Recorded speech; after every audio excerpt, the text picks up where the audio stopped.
Salut à tous et avant toute chose, meilleurs vœux pour 2023. Alors, commençons. Lors du dernier live, certains d'entre vous ont exprimé l'envie de voir sur la chaîne un peu certaines de mes réalisations en cours de fabrication. Et c'est vrai que d'habitude, soit vous voyez la partie réflexion, soit le résultat fini, vous voyez très rarement l'entre-deux.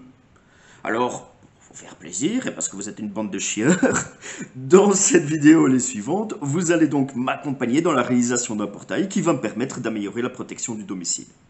Mais avant de passer aux premières étapes pratiques en fin de vidéo, on va quand même faire un tout petit peu de réflexion. Alors, comme je l'ai déjà dit auparavant, il y a trois essentiels à la protection d'un espace. Et ces trois essentiels vont toujours ensemble. S'il en manque un, toute votre stratégie tombe à l'eau. Le premier, c'est la détection. Sans elle, on se rend compte du problème trop tard, tout simplement. Le deuxième, c'est la réaction, le fait de gérer le problème. Sans risque de réaction, l'intrus pourra consacrer autant de temps et d'énergie qu'il voudra à remplir ses objectifs. Et le troisième, c'est l'obstacle, qui permet de gagner du temps, d'optimiser la détection et de se placer en avantage lors de la réaction et de maîtriser l'espace. Dans le projet que je vous propose, on est dans la dimension obstacle. Mais un bon obstacle sera toujours surveillé et, si nécessaire, complété par une réaction.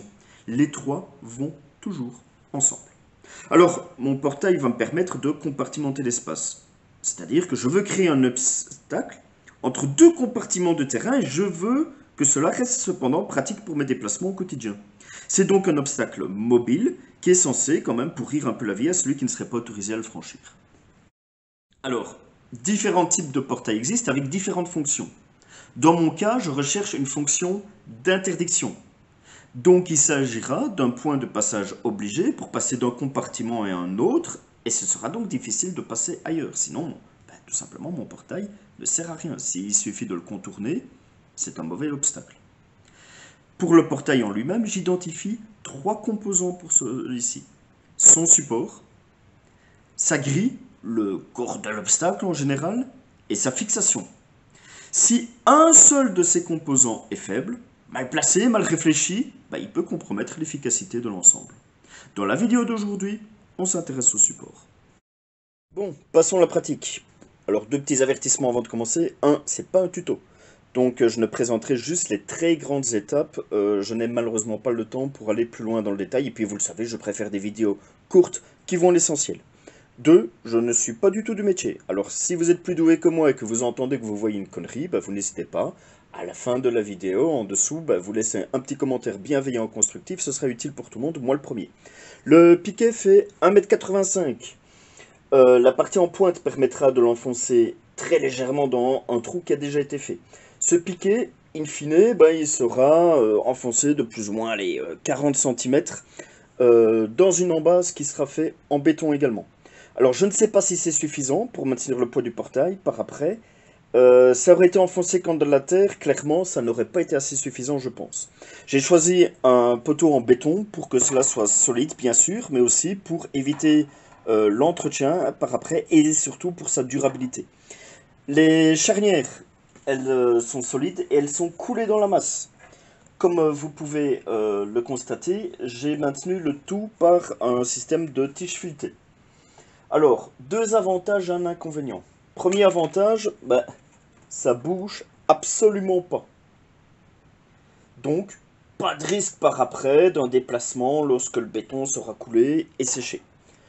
Deuxième avantage, cela m'a permis de régler très précisément la position des charnières pour un bon alignement. Ce qui permettra par après, je l'espère, au portail de pouvoir pivoter facilement. L'inconvénient, c'est que l'extrémité des tiges, évidemment là il faut que je décoffre, etc. Mais il y aura une petite extrémité sur ces tiges filetées qui sera à l'extérieur. À mon sens, ça devrait être bien protégé, sinon c'est la corrosion et cela peut endommager le béton. Idem pour les charnières. Là, je veux dire, je les ai justement laissées dans leur revêtement de protection. C'est quelque chose qui va devoir être... C'est quelque chose qui va devoir être bien protégé parce que voilà, à ce niveau là ça va rentrer dans le béton. Il faut que cet aspect là, cette partie là ne soit pas corrodée également. Que dire de plus?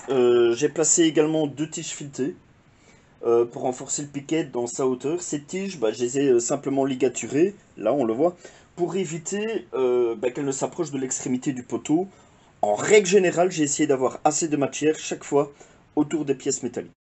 La suite des étapes, ce sera simplement couler le béton dans ce coffrage, laisser sécher, décoffrer et placer le poteau sur le terrain. Ça s'annonce sportif parce qu'à mon avis, il va être quand même bien pesant. Il va falloir le maintenir droit durant tout le processus de séchage de sa base en béton. Voilà, j'espère simplement pouvoir obtenir avec ce petit projet un support solide pour mon portail. Et voilà, c'était la première partie de ce projet portail. Il y en aura d'autres que je publierai simplement au fur et à mesure sur la chaîne. Rappelez-vous, pour conclure, qu'aucun obstacle est infranchissable. Il s'agit toujours d'un élément de votre stratégie intégré dans un ensemble. Le pouce, l'abonnement, préparez-vous.